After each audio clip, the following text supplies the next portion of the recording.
Hello everyone! Welcome po sa isa na namang edisyon na ating programang Solution. Of course, with me, my name is Laverne Ducot. Maraming salamat po sa inyong pagsama sa akin sa ating pong special broadcast na ito na ating Bible Study Online. Siyempre pa, ating pong ginugunita ngayong linggong ito ang isa sa mga dakilang at makasaysayang pangyayari sa mundo, lalo tigit sa atin po mga mananampalataya, ang mahal na araw. At syempre pa, samahan niyo po ako mga minamahal namin mga kaibigan dahil napaka-espesyal po ng araw na ito dahil atin pong pagyayamanin na ating mga sarili sa nananaga na kapahayagan ng mga tinapos na gawa ng ating Panginoong Hesukristo, syempre pa sa krus ng Kalbaryo.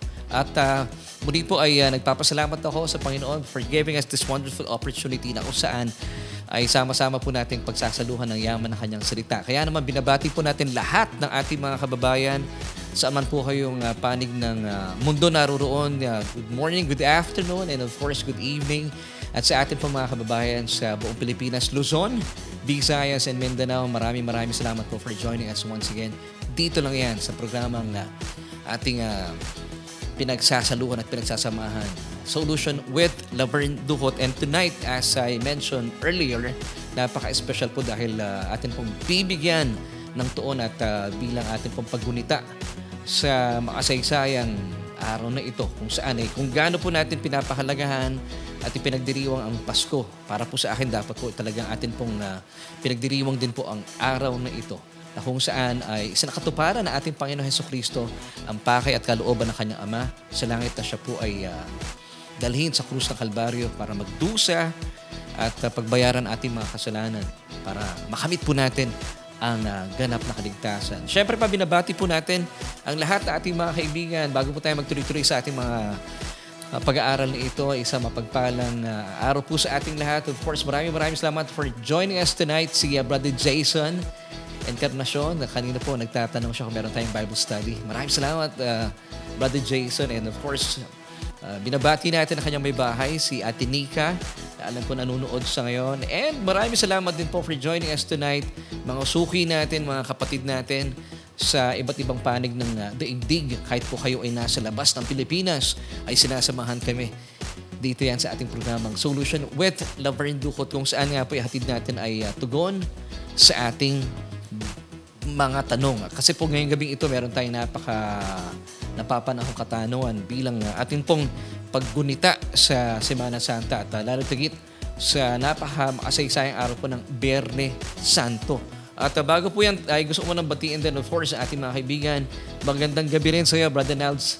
At kumusta ka na? Long time no see. At binabati rin po natin ang mga kaibigan natin na kasama ngayon. Of course, salamat po for joining us. Alam po, nanonood sila Sister Anna Dar Ishikawa from Japan. Hello, Sister Anna. Maraming salamat. Of course, binabati rin natin si Brother Robert Galon at ang buong Galon family. Alam ko kasama po natin ngayon si Sister Josie at ang kanyang buong family. Si Amang at saka si Inang, si Ima, kung di ako nagkakamali, mga kababayan natin sa Bulacan. Maraming salamat po for joining us tonight. Yes, nanonood daw si Sister Josie. So, Sister Josie Galon, we hope you could join us po this coming Thursday dahil meron tayong napaka-makasaysayang gawain po dito sa ating church. And of course, I would like to invite each and everyone na kung kayo po ay walang pupuntahan this coming Thursday, March 28, ay magkakaroon po tayo ng gawain mismo dito sa church kung saan atin pong gugunitain ang napakayaman na mga ginawa ng Panginoon sa krus ng Kalbaryo. So please, wala po tayong online broadcast on Thursday. Ito po ay I should say, wala tayong online broadcast. On-site lang. So please join us on Thursday at 5 in the afternoon. Tayo po ay located sa Unit 114E, Tia Maria Sarao Building, Civic Star Avenue, Pamplona 2, Las Piñas City. So ito po isang napakagandang gawain. At we're hoping na you could join us sa Thursday night. Actually, Thursday afternoon, that's 5. Kaya po, punta na at makijoin na sa amin. At binabati rin po natin ang ating mga kaibigan pa, Sister Lonila Bautista Buena Fe. We hope na natanggap nyo na yung inyong t-shirt. Salamat po. At yun nga, Kunbawa, watching at the house. Nasa Nasa Japan. Si Sister Anna Dar. Kumusta ka na, Sister Anna Dar? We missed you. And Sister Agnes Baniked, amen. Prayer request po, I need the fast recovery in Jesus' name. God bless us po. Yes, kapatid, receive your healing. Kung ano man po yung inyong hinihiling na paggaling mula sa Panginoon, ito po ay inilaan na ng Panginoon. Lalo tigit, sa panahon pong ito, atin pong minamagnify, lalo po natin binibigyan ng tuon ng kanyang mga tinapos na gawa sa krus ng Kalbaryo. Yes, binabati po natin. Good evening din po sa inyo, Sister Gigi Cristobal Mendoza. At we're hoping din po kasama natin sila Brother Joel and Sister Sally Rayo. Maraming salamat sa mga kaibigan po namin kagaya ninyo na naniniwala at napapagpala sa ating gawain. So please, pakishare po yung ating broadcast tonight. It's special dahil ang ganda po ng pag-uusapan natin, the 7 last words of Jesus on the cross, na kung saan ay magugulat tayo.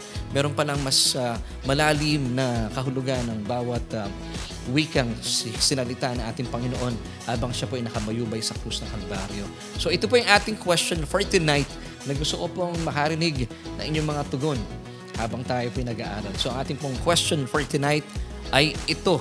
So kaibigan, ihanda na po inyong mga sagot. Ano ang gusto ipahatid sa ating mensahe ng Panginoong Jesus ng kanyang sinambit ang 7 huling wika? Muli po ang ating katanungan for tonight ay ano ang gusto ipahatid sa atin ng mensahe ng Panginoong Jesus ng kanyang sinambit ang 7 huling wika? Kaya naman mga kaibigan, handa na inyong mga sagot at alamin natin yan. Siyempre pa, dito lang yan sa inyong programa.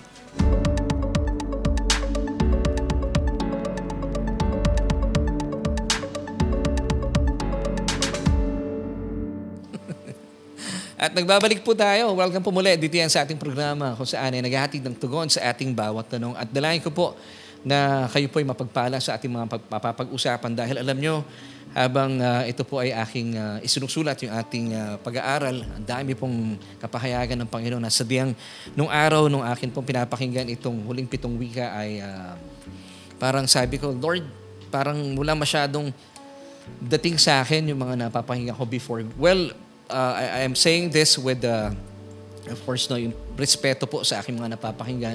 But habang akin pong isinusulat ito since last week pa, at pinagbubulay-bulayan ko, sabi ko, Panginoon, give me the revelation. At alam ko po, kapag pinag-uusapan natin ng mga winika na ating Panginoon sa krus ng Kalbaryo, ay ito po ay patungkol pa rin sa kanyang mga tinapos na gawa. So dapat nakasentro talaga sa isang tao. At yan po ang ating Panginoong Jesus. At kung ano po yung kanyang mga ginawa po kamangha-mangha sa krus ng Kalbaryo, which is of course, this is about the gospel. So wala pong insignificant detail sa Biblia na kung saan ang lahat po ng winika ng Panginoon ay ang mga beneficiaryo po nito, mga beneficiaries po nito, walang iba, kundi tayo mga minamahal ng Diyos. So kaibigan, medyo marami-rami po ito, 7. At simulan na po natin at bilang pagsisimula ay gusto ko po ibalik sa inyo yung ating question. At feel free to answer the question. At muli po binabati natin lahat ng ating mga kaibigan. Thank you po for joining us tonight. At dalayan ko po na kayo po yung mapapagpala. At lalo po kayo ma-inlove sa isang Diyos na unang nagmahal sa atin. Mula po sa kanyang ay ipapahayag sa atin sa gabing ito sa pamagitan ng mga ginawa ng ating Panginoong Jesus at mga sinambit niya mismo doon sa krus ng Kalbaryo. At alamin natin kung ano po yung tugon sa ating tanong na ito. Once again, this is our question for tonight. So, ano kaibigan na gusto ipahatid sa ating mensahe ng Panginoong Jesus? Nang kanyang sinambit ang 7 huling wika. So, pwede niyo pong ilagay sa inyong sa ating comment section ang mga sagot. Well, medyo marami-rami po ito. So, isa-isahin na natin. So, alamin natin at dalangin po natin na talaga namang mapapagpala kayo sa ating mapapakinggan. Ang una po na sinambit ng Panginoon habang siya po ay nakabayubay sa krus ng Kalbaryo ay ito. Father, forgive them for they know not what they do. Once again, ito po yung unang winika ng Panginoong Jesus nang siya po ay nakabayubay sa krus ng Kalbaryo. Father, forgive them for they know not what they do. At ito po ay mababasa natin at nakasulat sa Luke chapter 23 verse 34 na kung saan po ay nakapako po ang Panginoong Jesus sa krus ng Kalbaryo at siya po ay nakabayubay habang bigkas po niya ito. Father, forgive them for they do not know what they do.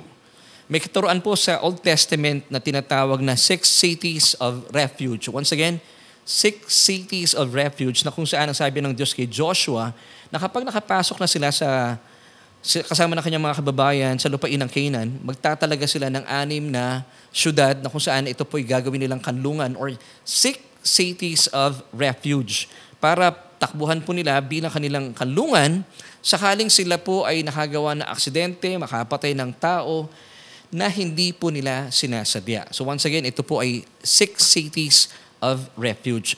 Joshua chapter 20 verse 3 tells us, so that the person, manslayer, who kills any person unintentionally without premeditation may flee there, and they shall be your refuge from the blood of danger.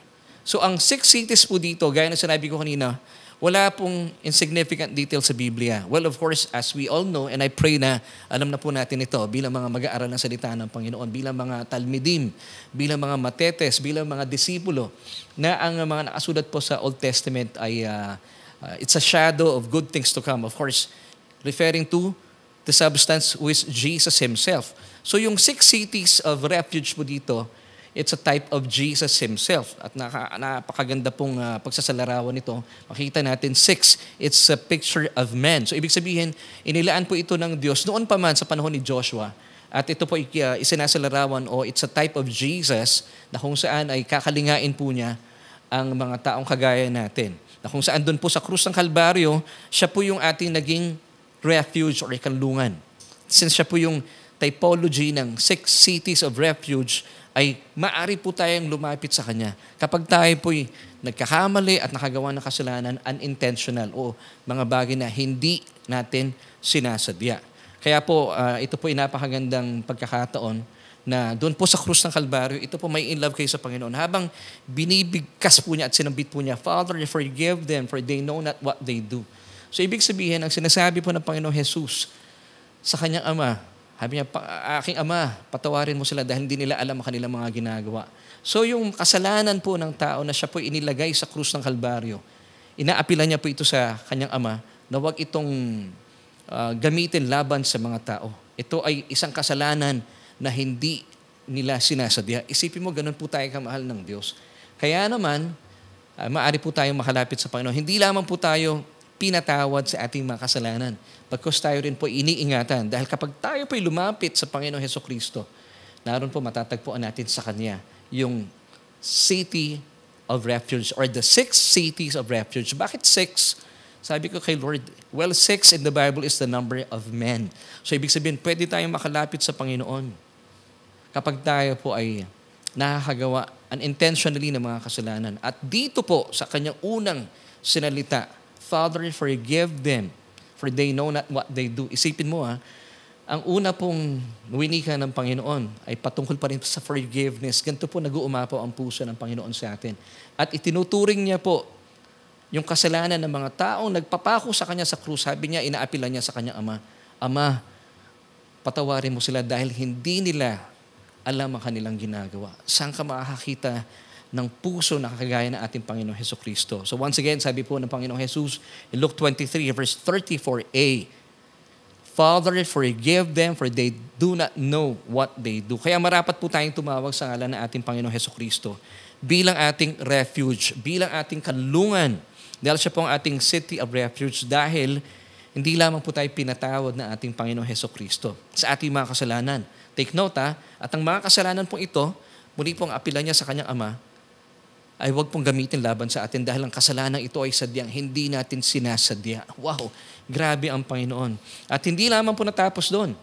At tayo rin po ay iniligtas niya mula po doon sa avenger, mula sa kalaban, si Satanas, na sadyang mapaghiganti.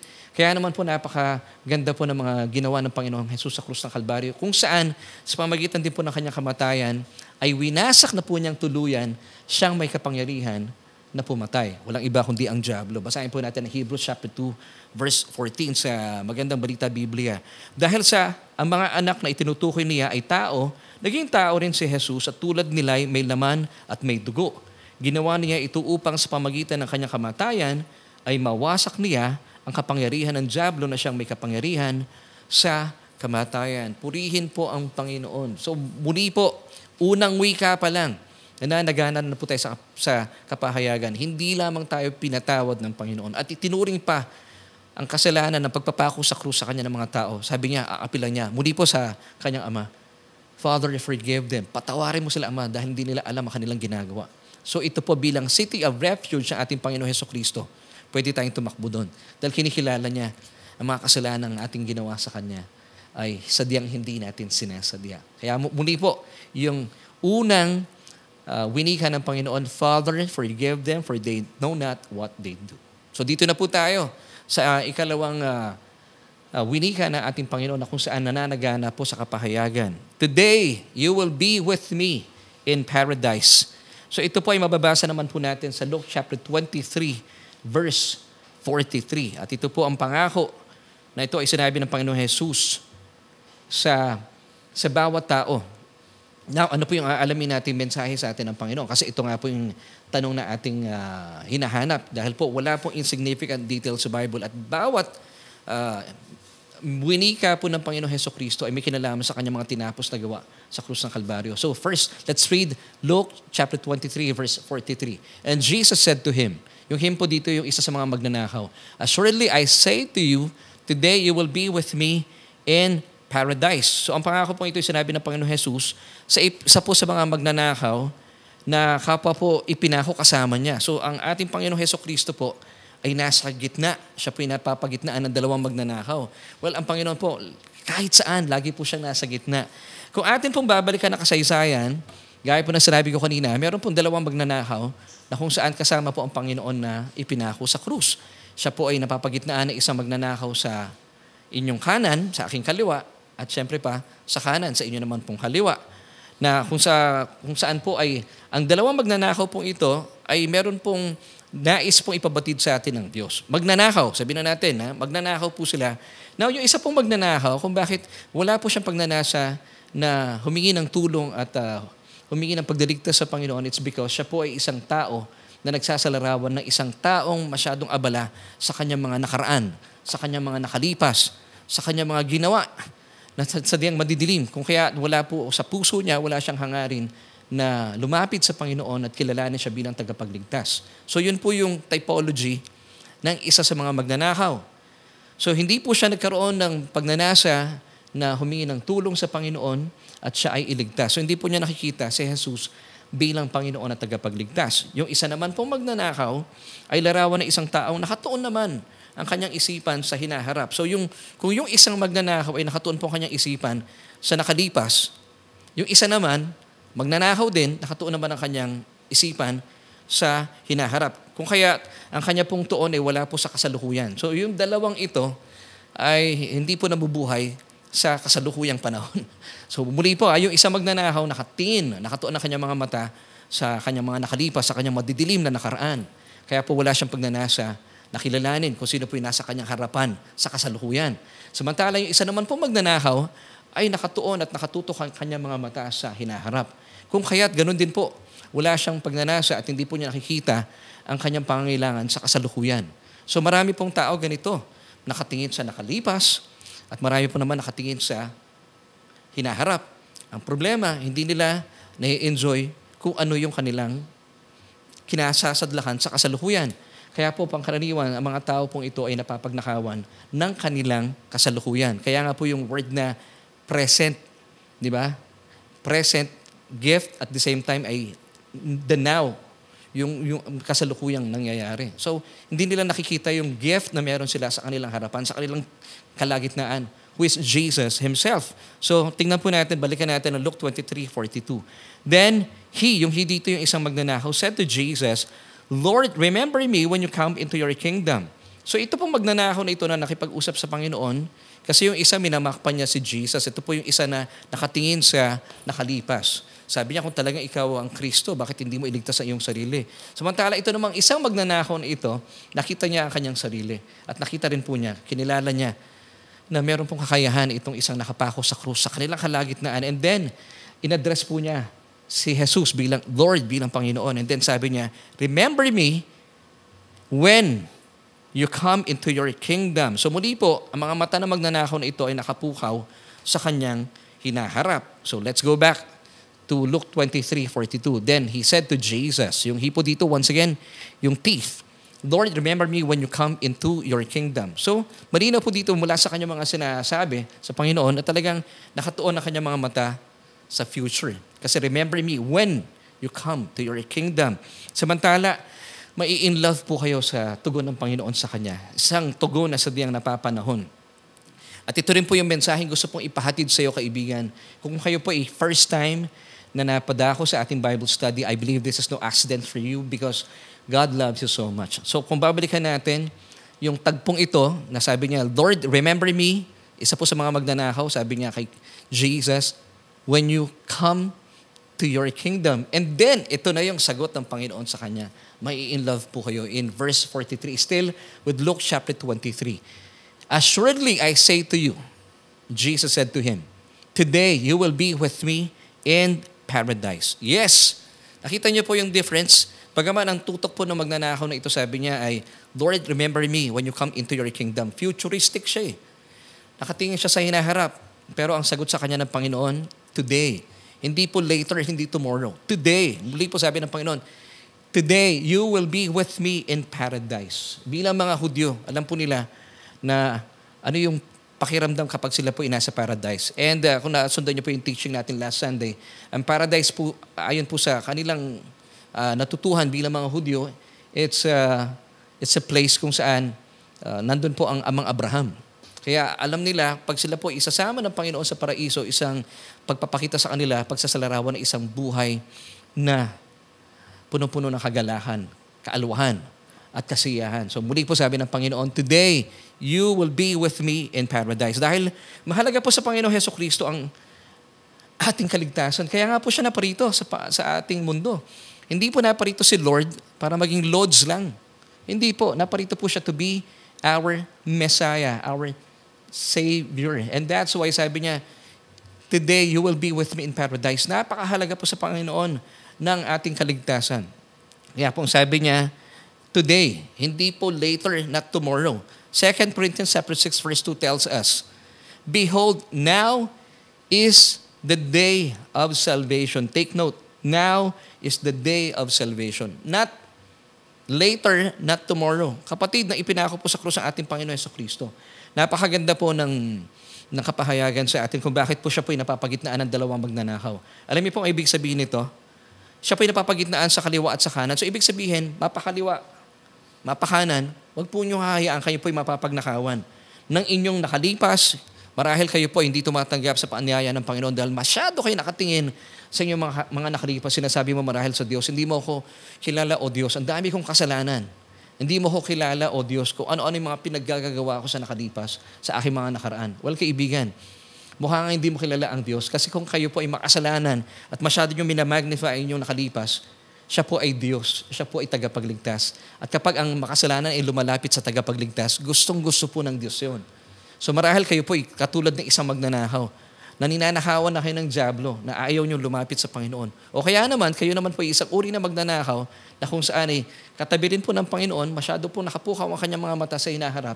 Hindi po niya nakikita yung yaman ng kanyang kasalukuyan na kung saan naroon po ang Panginoong Hesukristo. Pero bagaman, ang sabi po niya sa Panginoong Hesukristo, Lord, remember me when you come into your kingdom. Ang ganda po ng sagot sa kanya ng Panginoon. Yes, today, you will be with me in paradise. So, ang ibig sabihin dito, kaya po siya nagpapagitnaan ng dalawang magnanakaw, mapakanan at mapakaliwa. Huwag po ninyong hahayaan na kayo po'y manakawan ng dyablo na iyong panahon at masyado niyong minamagnify inyong nakaraan. Kalimutan niyo na po yan. Sa Diyos, pag lumapit kayo, kinakalimutan niya po yan. O marahil ay madalas minsan ipinagpapabukas po ninyo at sinasabi mo, Lord, saka na lang kita tatanggapin. Sayang naman at hindi natin pinagsasamantalahan at sinasamantala ang mga pagkakataon na kung saan kayo po'y iniimbitahan ng Diyos na tanggapin ang kanyang bugtong na anak. Huwag po natin ipagpapabukas po ito. Because once again, nasabi po ng Panginoon sa atin, gawin na po natin ang pagtugon sa ating Panginoon ngayon. Muli po sabi ng 2 Corinthians 6 verse 2 sa Magandang Balita Biblia, ngayon na ang panahong nararapat, ito na ang araw ng pagliligtas. So ito po ang ibig sabihin pala kung bakit sabi ng Panginoon, today, you will be with me in paradise. So kaibigan, wag na po natin ipagpabukas pa dahil po nakalaan ang pangako sa iyo ng Panginoon, isang buhay na ganap at kasiyasaya. So yan po yung ikalawang wika na ating Panginoon. So dito na po tayo sa ikatlong salita na winika na ating Panginoon. Woman, behold your son, behold your mother. Ito po ay matatagpuan natin mula sa John chapter 19 verses 26 until 27. When Jesus therefore saw his mother and the disciple whom he loved, is standing by, he was referring to John the Beloved. Kaya po minagnify dito talaga yung phrase o yung calling na the disciple whom he loved. He said to his mother, take note, sabi po niya sa kanyang nanay, in-address po niya na, woman, hindi po mother, woman, behold your son. Then verse 27, he said to the disciple, behold your mother. And from that hour, the disciple took her to his own home. So isinasalarawan po, pangkaraniwan po ng Bible, ang woman bilang church. Pag sinabing church, ecclesia, tayo po ito, mga mananampalataya, the called out ones. At ito po ay meron pong mensahe sa atin bilang mga taong nanampalataya kay Kristo Jesus. Ecclesia, the called out ones. Church, kung kayo po isang mananampalataya, isang born-again Christian, ikaw ang tinutukoy dito. So, si woman po dito or si mother po ng ating Panginoon, si Mary, is a type of the church.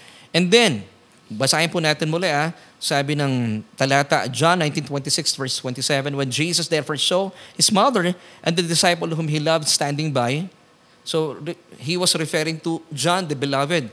Then he said to his mother, in-address po niya kanyang mother, hindi niya sinabing mother, but woman. It's a type of the church once again. Behold your son. Then he said to the disciple, behold your mother. And from that hour, that disciple took her to his own home. So sino po sa tingin niyo tinutukoy dito na the disciple whom Jesus loved? Kasi talagang dapat po tingnan natin yung passage na ito. So Jesus was referring, of course, to John the Beloved. Kasi po, sa mga apostoles po na ating Panginoon Hesukristo, meron pong dalawang uri ng apostoles dito na kumakatawan sa mga Kristiyano at mga pastor. Pero dito po ay gusto ko pong bigyan ng tuon ng mga pastor. Si Pedro at si Juan. Now, si Pedro po, ano pong kaibahan niya kay Juan?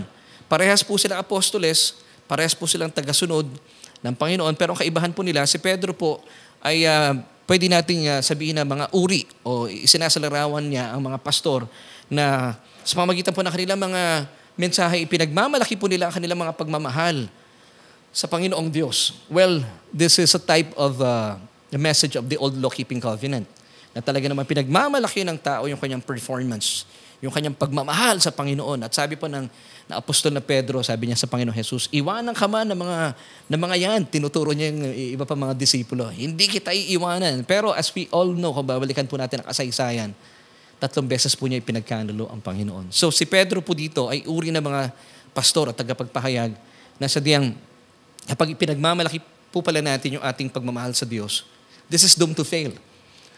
At talaga pong ipagkakanulo mo ang Panginoon pagdating ng panahon. At sa panahon po ng kagipitan, nawala na si Pedro. Hindi na po siya natagpuan kung saan ay nakapako na po ang Panginoon sa krus ng Kalbaryo. Pero ibahin mo naman si Apostol Juan. Si Apostol Juan po ay sinasalarawan din po ng mga pastor. Dahil si Juan po ay pastor naman talaga. Now, ano pong kaibahan niya kay Pedro? Kung si Pedro po ipinagmamalaki niya yung kanyang pagmamahal sa Panginoong Diyos. Well, once again, it's a picture of the old law-keeping covenant. Si Juan naman, kanya po ipinagmamalaki yung pagmamahal sa kanya ng Panginoong Hesukristo. Kaya po, lagi po nakasandig ang kanyang ulo sa dibdib na ating Panginoon. At kapag kayo po'y nakasandig ang inyong mga ulo sa dibdib ng Panginoon, naririnig po natin ang tinitibok ng puso ng ating Panginoon. So, ang pinagmamalaki niya, hindi yung kanyang performance, hindi yung kanyang obedience, hindi yung kanyang kakayahan. Ang pinagmamalaki niya kung gaano siya kamahal ng ating Panginoong Hesukristo. And of course, ay mababasa po natin sa kasaysayan, ay alam natin na sa kahuli-hulihang panahon, habang nakapako po sa krus ang Panginoong Hesukristo, habang nakabayubay po ang kanyang katawan, sino po ang disipulo o apostoles na nakasama niya? Walang iba kundi si Juan. At hindi lamang po niya kinalinga ang ating Panginoon sa panahon na nagdurusa at naghihinagpis ang Panginoon. Naroon din po si Apostol Juan, kinakalinga ang minamahal na ina na ating Panginoon Hesukristo. Wala na po yung mga ibang disipulo. Lalo tigit si Pedro. Wala na siya doon. Pero naroon po si Juan. Dahil pinagmamalaki po niya ang pagmamahal sa kanya ng Panginoon. Kaya naman, mahalaga po na makita natin, bakit kaya sinabi ng Panginoon, woman, behold her son. Kaya naman po, makikita natin dito, malinaw, woman, it's a type of the church. Itinagubilin po ng Panginoong Jesus sa kanyang ina ang mga pastor na nagtuturo po ng mensahe ng biyaya. Kasi po ang mensahe po ng biyaya ay salungat sa mensahe ng lumang kasunduan ng kautusan. Ang lumang kasunduan po ng kautusan, ang mensahe po nito ay gaya po ng uri ng pagkatao ni Pedro. Ipinagmamalaki po ang kanyang pagmamahal sa Diyos. Well, once again, this is doomed to fail. Pero po ang mensahe po ng bagong kasunduan ng biyaya, na kung saan ito po ay, it's a type of John himself, John the Beloved, ipinagmamalaki po niya ang pagmamahal sa kanya ng Diyos. Kanino po itinagubilin ang church, ang minamahal na ina ng ating Panginoon? Kay Juan. So ito po ang mainam na makita natin na mensahe para sa atin. At nabasa po natin, kinalinga nga po ng mensahe ng biyaya ang minamahal na sambahan ng ating Panginoon. Kaya po once again, yung third word po ng Panginoon, woman, behold your son. So nakita natin, napakaganda pala nakapahayagan po dito ng isa sa mga huling sinambit na wika ng ating Panginoon Hesukristo. So that's number 3. Dito na tayo sa number 4. My God, why have you forsaken me? Alam niyo po, sa loob ng 6 na oras, nakapako po sa krus ang anak ng Diyos, ang ating Panginoon Hesukristo. At sa gitna po ng kanyang pagdurusa, sinabit po niya ang mga katagang ito. Sa Matthew 27 verse 26. And about the 9th hour, Jesus cried with a loud voice, saying, Eli, Eli, lama sabachthani? That is my God, why have you forsaken me? Sa unang pagkakataon, kung mapapansin po ninyo, dito po hindi na niya tinawag ang kanyang ama bilang ama. Hindi niya sinabi, Ama, bakit mo ako pinabayaan? Bakit mo ako tinalikuran? Inaddress po niya ang kanyang ama sa langit bilang Diyos. Sabi niya, O Diyos, my God. 2 beses po niya binanggit pa. Bakit mo ako pinabayaan? Alam niyo po kung bakit? Dahil po sa krus ng Kalbaryo, hindi na po kayang pagmasdan pa ng banal na Diyos ang kinasapitan po ng kanyang bugtong na anak. Dahil bilang kanyang bugtong na anak sa krus, inako po niya lahat ng kasalanan ng tao. At bilang banal na Diyos, hindi po kaya ng kanyang mga mata na tignan at pagmasdan ang kanyang anak bilang naging kasalanan. Mga kapatid, ang ating pong Panginoon Hesukristo, hindi po naging makasalanan sa krus. Gusto ko pong linawin po ito. Siya po ay naging kasalanan. Kasi, paano po siya naging kasalanan? Wala siyang ginawang kasalanan. He did no sin. In Him is no sin. He knew no sin. Pero bakit po siya naging kasalanan? Dahil inangkin po at ibinuntun ng Diyos sa kanyang katawan ng ating mga kasalanan.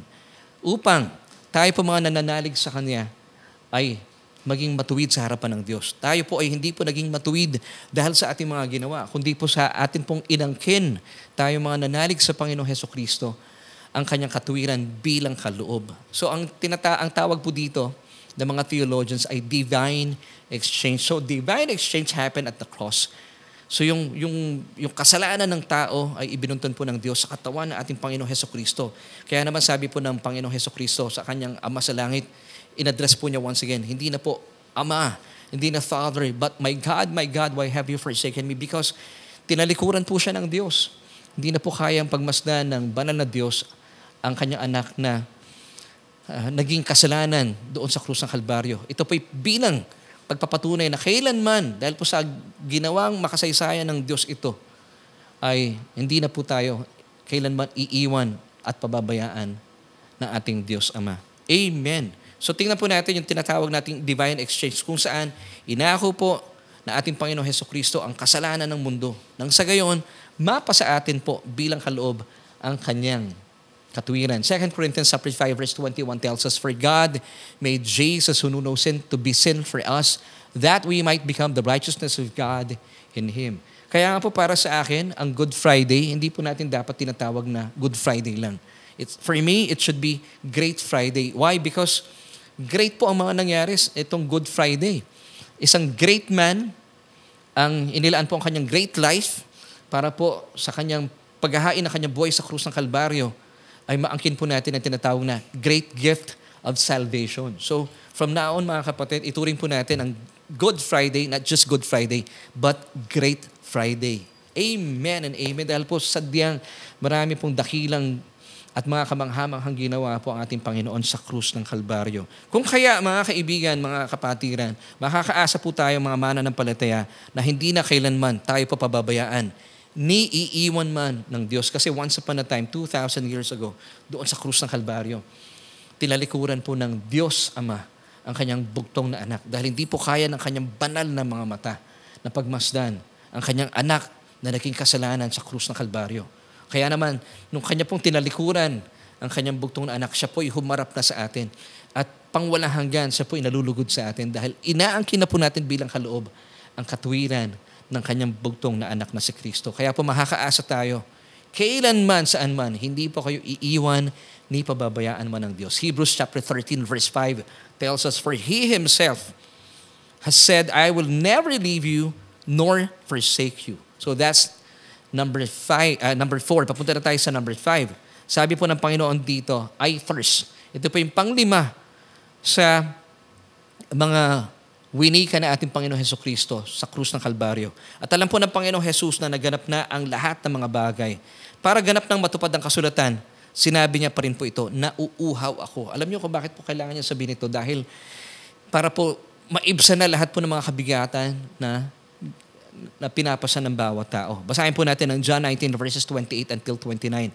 After this, Jesus, knowing that all things were now accomplished, that the scripture might be fulfilled, then he said, I thirst. Verse 29, now a vessel full of sour wine was sitting there, and they filled the sponge with sour wine, put it on a hyssop, and put it to his mouth. Sa Biblia po, ang maasim na alak o sour wine, it's a picture of a generational curse. Ito po yung tinatawag na sumpa ng mga henerasyon.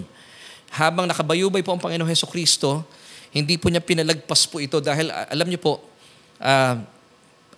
dahil po sa kasalanan ng tao, dahil po sa hindi pagsunod ng tao sa ipinag-uutos ng Diyos, meron po nakalaan na tinatawag na generational curse kung saan ang mga kasalanan ng inyong mga kanununuan, ng inyong mga lolo, ng inyong mga lola, ng inyong mga tatay at nanay, pwede pong angkinin ng mga sumunod na henerasyon. Pero mga kapatid at mga kaibigan, hindi po pinalagpas ito ng Panginoon. Doon po sa krus ng Kalbaryo, ininom po niya itong maasim na alak, and that's why He said, I thirst. Para pagdating po ng panahon natin at para po sa katuparan ng kanyang kamatayan bilang pagsunod niya sa kalooban ng Diyos Ama, ay hindi na po natin mararanasan pa ang bagsik ng mga sumpang ito, ng mga ginawa ng ating mga kanununuan, even po ng inyong mga lolo, ng mga lola, ng inyong mga tatay at nanay. Dahil gusto po niya, ininom po niya ito maasim na alak nito para tayo po'y mapalaya na mula sa sumpa na dulot nito. Psalm 69 verse 21 tells us, they also gave me a gall for my food, and for my thirst, they gave me vinegar to drink. Isa pang verse, Jeremiah chapter 31 verse 29. In those days they shall say no more, the fathers have eaten sour grapes, and the children's teeth are set on edge. Now, nang ininom po ng Panginoon Hesukristo ang sour wine na ito, na isa katuparan na po niya ang mga hula ng mga gagawin ng itinalagang Mesyas ng Diyos. Of course, siya po ang Mesyas. So, ibig sabihin, kaya naman po, bilang mga anak ng Diyos, tayo mga born-again Christian, magalak po tayo.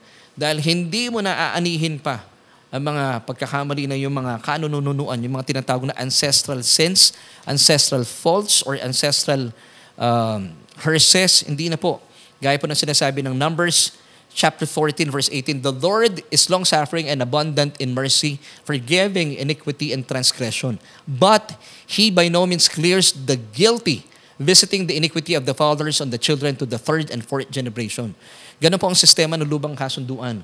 Habulin ka, aanihin mo to the third and fourth generation ang pagkakamali ng inyong mga kanununuan. But praise God, dahil po sa ininom po ng Panginoong Hesukristo, at siya po'y nauhaw ang maasim na alak na ito. Hindi mo na aanihin pa ang mga pagkakamali at kasalanan ng iyong mga kanununuan to the third and fourth generation. Amen.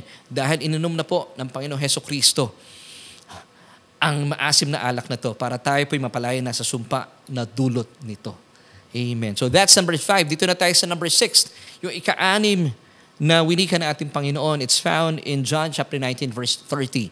It is finished. So basahin po muna natin yung ang talatang ito. So when Jesus had received the sour wine, He said, it is finished. And bowing His head, He gave up His spirit.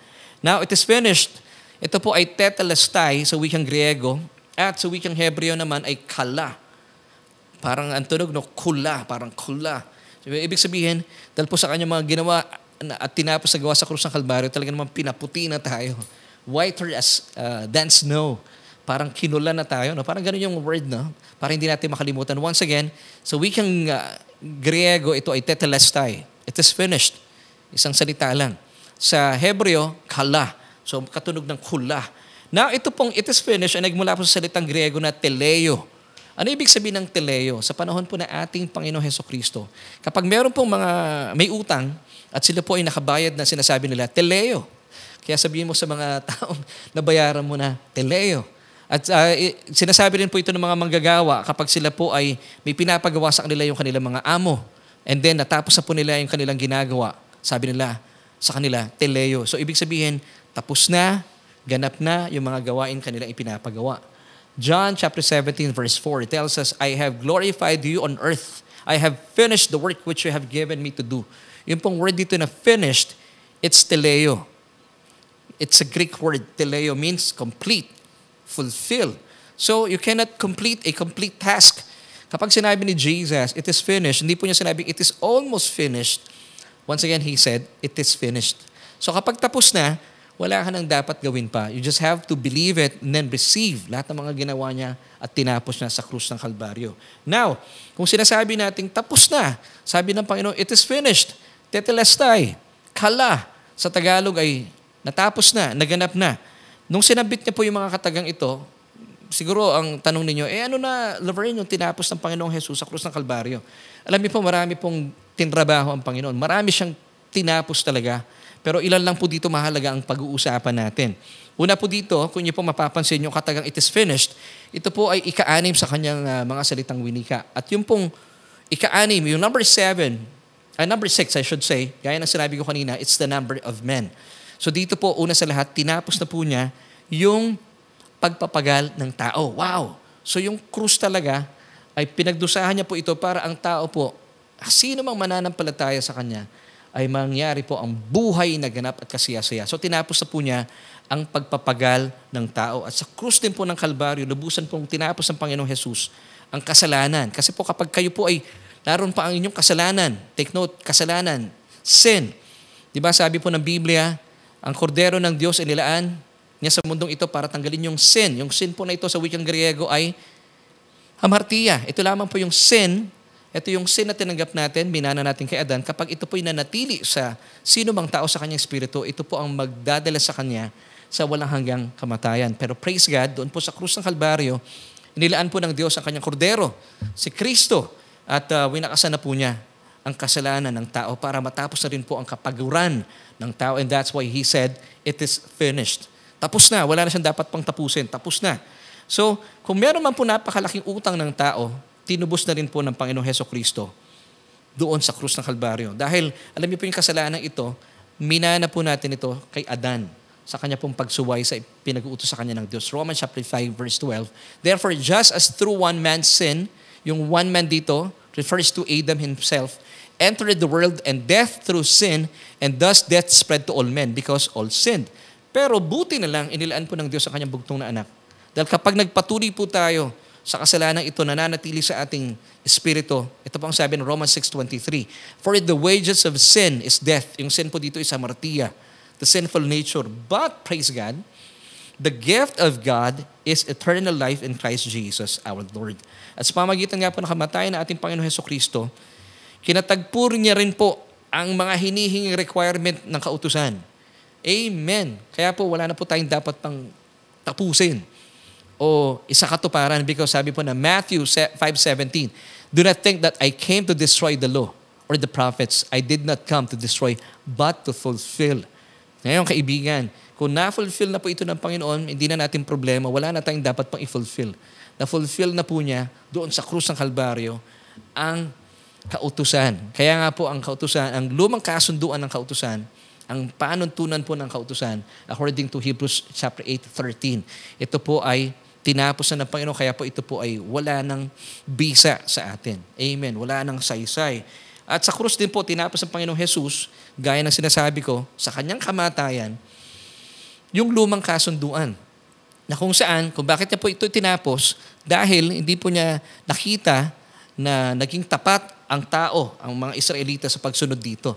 Kasi ang Diyos po ay naging tapat sa kanilang kasunduan, yung tinatawag na Old Law-Keeping Covenant or the Mosaic Covenant. Pero kung bakit po niya ito ay tinapos na dahil nakita po niya, natagpuan niya ang mga tao ay wala pong kakayahan para lubusang isakatuparan ang kasunduang ito. Hebrews 8 verse 7, for if that first covenant, yung first covenant po dito referring to the Old Law-Keeping Covenant, had been faultless, kung wala po itong kamalian, well, yung kamalian po ito ay sa panig po ng tao, then no place would have been sought for a second. May kamalian po, kaya po, kinailangan ng Diyos na gumawa po at lumikha pa ng bagong kasunduan. And that's why na itatag po ang kasunduan ito sa kamatayan na ating Panginoong Hesukristo. At nung naitatag na po yung bagong kasunduan, syempre pa, pinawalang saysay na po itong lumang kasunduan ng kautusan. Hebrews 8:13. Gaya ng sinabi ko kanina, pero basahin po natin yung talata pero para meron tayong matibay na sandigan. When God speaks of a new covenant, He makes the first one obsolete. Take note, yung lumang kasunduan po ay obsolete na. And whatever is becoming obsolete, out of use, annulled, and growing old is ready to disappear. So wala na pong saysay yung lumang kasunduan ng kautusan. Kaya wag na po kayong pupunta ron. Meron na tayong bagong kasunduan. And this was established upon the death of Christ on the cross. And that's why Jesus said, it is finished. You cannot complete a complete task. Tapos na yun eh. Kaya kung sinabi po ng Panginoong Hesukristo, naganap na, ay dahil na itatag na rin po ang mas matibay at mas matatag na kasunduan. Ito po ang kasunduan. Hindi na po ito kasunduan sa pagitan ng Diyos at ng tao. Hindi po kayang tumupad ng tao eh. This time, mas matibay, mas matatag. Bakit? Dahil ito po ay kasunduan sa pagitan na ng Diyos at ng kanyang bugtong na anak na si Kristo. So, talagang matibay na matibay po ito. Hebrews 8 verse 6. But now He has obtained a more excellent ministry inasmuch as Jesus is also mediator of a better covenant which was established on better promises. Amen and amen. Number 7 na po tayo. Father, into your hands I commend my spirit. Ito po yung pinakahuling at ikapitong winika na ating Panginoon Hesukristo. Basahin po natin ang Luke chapter 23 verse 46. And when Jesus had cried out with a loud voice, He said, Father, into your hands I commit my spirit. Having said this, He breathed His last. So the word commend means to entrust, to commit. Nang sinambit po ng Panginoong Jesus ang kanyang pinakahuli at ikapitong wika, once again, sabi niya, into your hands, Father, I commit or I commend my spirit. Kung inyo po mapapansin, ay nandito na siya sa huling bahagi ng kanyang mga sinambit. Na isa katuparan na po niya halos lahat. At mula po kanina, nakita natin nung sinambit niya, tinuring niya ang kanyang ama ay Diyos. But this time, tinawag niya po muli, Father. Amen, Father. Dahil po, kung bakit na tinawag na Father, ay bilang kanyang ama, ay alam niya sa kanyang puso na isa katuparan na po ang lahat ng pakay at kalooban ng kanyang ama doon sa krus ng Kalbaryo. Kung kaya po sa huling hininga ay kanya pong sinambit ang ikapitong wika na ito, Father, into your hands I commit my spirit. At dito na po nakamit ng ating Panginoon Hesukristo ang ganap na kapahingahan. Ang ganap na kapahingahan, alam niyo po saan niya natagpuan? Na maligtas po ang sino mang manampalataya sa Kanya at sa Kanyang mga tinapos na gawa sa krus ng Kalbaryo. And then sabi po na huling bahagi po ng Luke 23:46, having said this, He breathed His last. Doon na po niya natagpuan ang Kanyang kapahingahan. Ang Kanyang kapahingahan, kaibigan, alam mo kung kailan? Nang maligtas ka. Amen and amen. So bilang pagtatapos, let's go back to our question for tonight. Ano ang gustong ipahatid po sa atin ating Panginoong Hesukristo? Ano yung gustong ipabatid sa atin na mensahe na ating minamahal na Panginoong Hesukristo na kanyang sinambit ang pitong huling wika? Isa-isahin po natin muli. Quick review. The 7 last words of Jesus on the cross. Number 1, Father, forgive them for they know not what they do. That's found in Luke 23 verse 34.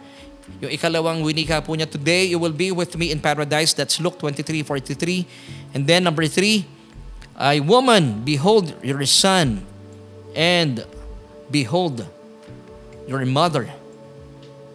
That's John 19 verse 26 until 27. Number 4, my God, why have you forsaken me?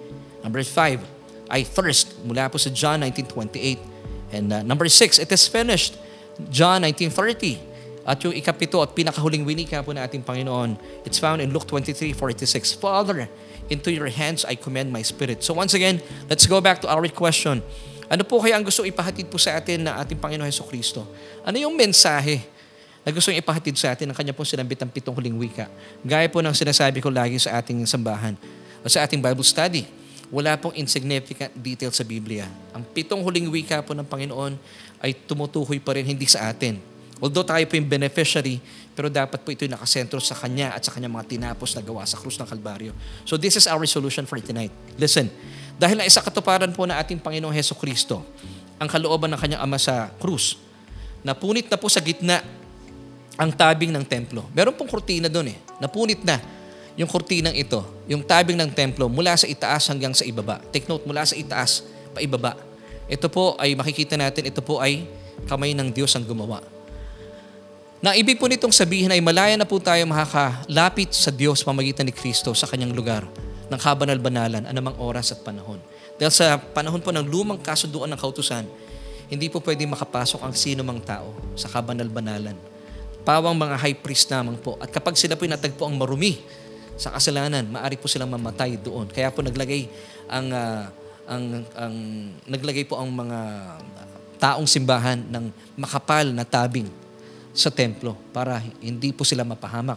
Pero nung isinagawa po ng Panginoon ang kanyang mga dapat gawin sa krus ng Kalbaryo at winika na po niya ang 7 huling mga wika, muli po napunit po ang tabing ng templo from top to bottom. Napakakapal po nito, hindi po ito kayang gawin ng tao. Diyos po ang nakagawa nito, which means maaari na pong lumapit ang sino mang tao sa trono ng kanyang biyaya anumang oras, anumang panahon, anumang pagkakataon. And this was made possible through the finished work of Christ on the cross. One last verse, Hebrews 4:16. Let us therefore come boldly to the throne of grace that we may obtain mercy and find grace to help in time of need. So mga kapatid, praise God. Purihin po ang Panginoong Hesukristo. Dahil po sa kanyang mga winika, ito po ipinababatid sa atin ang napakagandang mensahe kung bakit po napunit ang tabing ng templo, yung kurtinang napakakapal. Once again, dahil po sa mga ginawa ng ating Panginoong Hesukristo sa krus ng Kalbaryo, maaari ka nang lumapit sa ating Ama any time of the day, any time of the week. Amen. Once again, let's read Hebrews 4:16 this time. Let us therefore come boldly to the throne of grace. Wow! So maaari na tayong makalapit po with boldness, with confidence, yung pong word dito na boldly. Saan? To the throne of grace. Why? Ito pa yung reason. That we may obtain mercy and find grace to help in time of need. In the Old Testament, hindi ka pwedeng makakalapit basta-basta sa trono ng biyaya ng Diyos. But today, because of what Christ has done on the cross, we could come boldly with confidence to the throne of grace. Lalo tigit sa mga panahong tayo po ay nangangailangan ng kanyang tulong. Amen and amen. So that's the 7 last words of Jesus on the cross. And I pray, mga kaibigan, kayo po ay napagpala sa ating mga pinag-usapan. Ngayon, kapatid, kaibigan, kung kayo po ay napagpala sa ating mga pinag-usapan, can I ask something from you? Pwede po ba ako maglambing? Paki-share po yung ating broadcast. Nang sa gayon, ay makita natin, kakaiba pala ang ibig sabihin ng 7 last words na sinambit ng ating Panginoon sa krus ng Kalbaryo. Ito po ay hindi pangkaraniwan sa ating mga nakagisnan. Because it speaks about the Christ and His finished work in the cross. Because this is the gospel, basically. So please, pakishare po ito sa inyong mga kaibigan. Mas marami, mas mainam. At gusto ko pong kausapin this time kung kayo po ay wala pang relasyon sa Panginoon. Para po maranasan ninyo at isa katuparan sa inyo yung mga winika ito ng Panginoon, 7 huling wika, napakayaman po nito. Alam niyo sino pong beneficiary? Tao. Pero kapag kayo po ay kagaya nung magnanakaw na isa, masyado po kayong minamagnify yung mga nakaraan at ayaw nyo lumapit sa Panginoon, sayang. At kung kayo naman po ay nakatuon sa inyong hinaharap, hindi nyo nakikita tuloy ang inyong kasalukuyan, sayang din. Sabi po ng 2 Corinthians 6 verse 2, now is the day of salvation. So kaibigan, I would like to encourage you to pray this prayer with me because sabi po ng Romans 10 verse 9 that if we confess with our mouth that Jesus is Lord and believe in our hearts that He was raised from the dead, you shall be saved. So all you have to do, just pray this prayer with me. Sasabayan ko po kayo, sasamahan ko po kayo, at buksan po natin ating mga puso at manampalataya po kayo. Kayo po ay hindi bibiguin ng Panginoon. So pray this prayer with me. Sabihin niyo po ito, O Diyos, kinikilala ko aking sarili, walang kakayahan para iligtas sa aking buhay. Kaya naman, kinikilala ko ang napakadakilang araw na ito. It's Great Friday, kung saan amin pong ginugunita ang mga tinapos na gawa ni Jesus sa krus ng Kalbaryo. na kung saan inilaan po niya ang kanyang sarili para magdusa at mamatay. At sa kanyang kamatayan, ako ay pinatawad na sa aking mga kasalanan. Salamat po, O Diyos.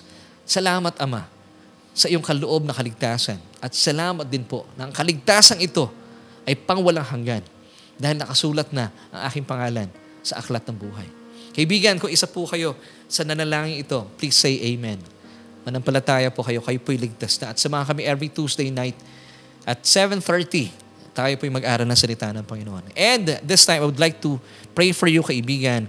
At alam ko na pagpala po kayo, na in love kayo sa isang Diyos na talaga namang kamangha-mangha at punong-puno ng pagmamahal sa atin. So I would like to pray for you. At habang atin pong ginugunita ang Semana Santa, ang mahal na araw, lalo tigit ang Biyernes Santo. Sa English, we call it Good Friday. But for me, and I pray na gayon din po sa inyo, hindi lang po ito Good Friday, it's Great Friday because great man gave His great life for us para makamit po natin yung tinatawag na great gift of salvation. Kaya po para sa akin, ang Biyernes Santo, tinatawag kong Great Friday. So kaibigan, ang galing, hindi po ba? Napakabuti ng Diyos. So I would like to pray for you. Panginoon, salamat po, pinubuksan mo aming isipan at pinagyaman mo, Panginoon, at lalo mong binuksan sa amin ang kapahayagan ng iyong mga huling winika sa krus ng Kalbaryo. Salamat po sa aming Panginoon Hesukristo na kung saan ay wala po siyang pinalagpas dito. Lahat ay ginampanan niya, isinakatuparan niya, tinapos niya, alang-alang sa aming kaligtasan. Panginoon, patuloy mo kami pamanghain at habang pong amin pong ginugunita ang araw na ito, ang dakilang Biyernes na ito, hindi lang siya Biyernes Santo. Of course, it's a holy day, but Lord, it's not just a good Friday, but it's a great Friday because inilaan mo ang iyong dakilang anak. At inilaan din po niya ang kanyang dakilang buhay para makamit po namin ang dakilang kaloob, ang kaligtasan. Salamat po at patuloy po namin bigyan ng pagkakataon ang aming buhay, ang aming isipan, ang pagyamanin ang aming puso sa yaman ng mga kamanghamanghang biyaya na ginawa mo sa krus ng Kalbaryo. Salamat po, O Diyos. Salamat din, Banal na Espiritu, sa iyong paggabay sa amin sa gabing ito. And this we pray, this we thank you, Father, in Jesus' name. Lahat po tayo magsabi ng Amen and Amen.